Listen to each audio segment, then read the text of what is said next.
next interval, we have the privilege of hearing a story, which is a central way of us learning together. And to introduce today's story, we've got Kirk Hinkleman, who has been unavailable for the first couple of sessions, but Kirk is the Director of Creative Design and Wellbeing at LifeWorks, and he's the buddy and partner of Beth Gallagher. So, and they are a really powerful team, bordering on awesome. And handing over to Kirk so you can introduce yourself and the story. Over to you, Kirk.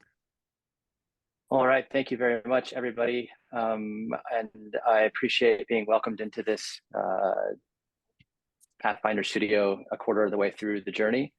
My apologies for not being here the first couple of sessions. I was actually up in Northern California sitting long retreat, meditation retreat in silence. So lots of insights, and maybe some of those will sneak into this introduction of LifeWorks. Really happy to be here. And yeah, I guess the short answer about who LifeWorks is that we're a provider of services in San Diego, California. We partner with people who are looking to live real lives in the community with some of the words that have been used, right, with choice and with inclusion, and how do we do that effectively? Perhaps a more in-depth introduction about what makes LifeWorks tick. The apple that is LifeWorks fell off the tree of a lot of the guides that are on this platform, and then it decomposed and went into the ground, and it grew something different.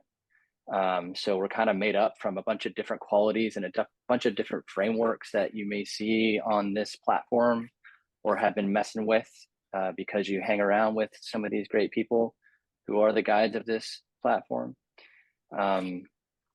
LifeWorks at its foundation identifies as a learning organization. So we've been doing this for 20 years. Beth Gallagher started this agency in 2004. I came around in 2007, and then the rest of our team kind of, a couple years here, a couple years there afterwards. And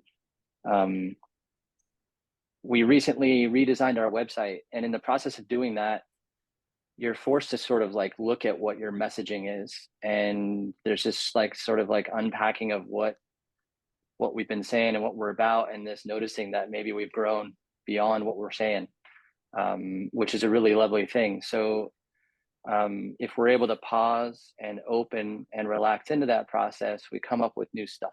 Like our new tagline is LifeWorks: community, connection, contribution, right? And so yeah, the community part is obvious, right? We're here and we're after inclusion for people. Contribution, you may recognize from John's 5 valued experiences. It's one of the 5 valued experiences. It's incredibly important. And it's a marker for someone's sense of self-worth and purpose. Connection can be interpreted in a couple of ways, right? Humans are hardwired for connection. We find connection in and with community. For me personally, I've found connection in the last few years in a song of mindfulness practitioners and teachers. And that's where I was last week. I was sitting long retreat up at Spirit Rock Meditation Center. And with the intention of hopefully illuminating the path that I'm on and deepening my practice. Which is why you'd see the funky job title that I now hold here at LifeWorks, this idea of well-being. So I think this element of connection lives too often in the dark, and it's this notion of connection with our own hearts. And so how do we shed light on that? Many insights came through my practice over these last 7 days of sitting, walking, eating, working, sitting, walking. Perhaps the most vivid insight came through the Brahma-Vihara practice one afternoon. The Brahma-Viharas are practices which cultivate qualities of the heart. And as one of the teachers present, Shelley Graff, put it, the cultivation of these qualities creates a heart that includes. And immediately this image of a bridge showed up for me. And words and ideas from our teachers here, teachers past, teachers present, showed up at either end of the bridge. A heart getting to the heart of the matter. That's a phrase that is present in a lot of the work and study I've done under the people here present. And inclusion. And a lot of the stuff I've been up to in the past few years, I've been on this path, and I feel like sort of at this crossroads of frameworks and learning and wanting to figure out, how do I connect the dots? And so when Shelley said, when we cultivate these qualities of the heart is able to include. And I thought, well, gosh, how many years have I spent going to this wonderful place in Toronto, talking to wonderful humans from all over the world about this idea of inclusion. And so there's a connection between our capacity to open our hearts and inclusion. So if you look at the bottom of the image that Pathfinder Studio uses, right, it's like this U shape. And at the bottom of that is compassion. Well, another way to say compassion is open heart, right? And so here we are. I find myself, and I think LifeWorks as a whole finds ourselves at this intersection of compassion or open heart and asking more of self, which is one of the questions you see in the spirals of what more is possible, which is just sort of enveloping this whole Pathfinder Studio as I understand it. So if you bear with me, I'd like to just walk us through a very short little practice. So if you're willing to close your eyes and get yourself just kind of situated in your seats with as upright and dignified a posture as possible, but one that's supportive. So if you need to have support in your back, please do that. Let's take just one big breath together. And exhale. Okay, with your eyes remaining closed, the Pali words for these qualities of heart are metta, karuna, mudita, and upekkha. And these qualities in English would be translated as a heart that cares, right? Goodwill, that's metta. A heart that responds with compassion, that would be karuna. A heart that delights in the happiness of others or appreciative joy, that's mudita. And then a heart that allows, that's equanimity, right? So you have these four qualities that are present. And if you put your hand on your heart, right, maybe you feel some warmth. Maybe your hand is cold and you feel your heart warming it. Just sense into your own capacity to treat yourself with goodwill and kindness. To be able to delight in the happiness of others and have appreciative joy. To understand that you have a heart that cares, a heart with compassion, which actually fuels our action moving forward as practitioners of inclusion.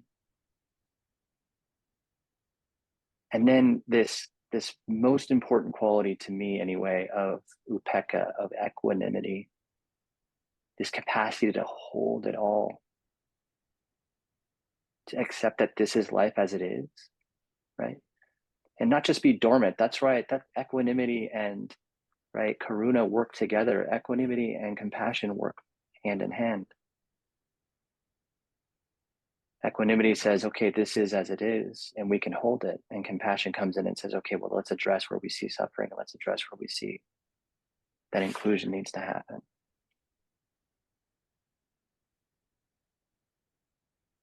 So if we're going to be practitioners of inclusion, we do need to get to the heart of the matter. And the first heart we must tend to is our own. Through the cultivation of these qualities of heart, we become the bridge to inclusion with a skillful and wise heart.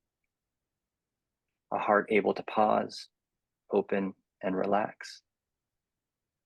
Wise hearts capable of walking side by side with the people we partner with, opening doors that lead to community, connection, and contribution.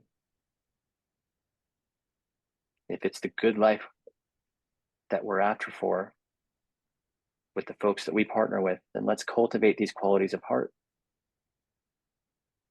Hearts that care, full of love, kindness and goodwill, hearts that delight in the happiness of others, hearts that allow for the life just as it is. And it's with this awareness of life just as it is that hearts respond with compassion. Hearts fortified with these qualities become enveloped with the wisdom gleaned from our individual practices and our collective embrace here in this Sangha, in this community.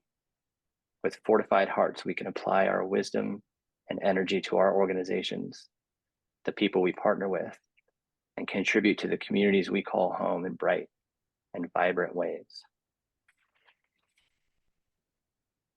So just take one last big inhale in through your nose. Exhale out. Open your eyes when you can, when you're ready.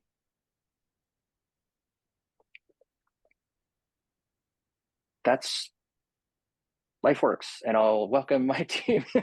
I'll welcome my team in. That's the space we're in right now. We're just wide open to figuring out what's next. I think before I kick it over real quick, I just saw a clip of John recently with a group of people in Spain, I believe.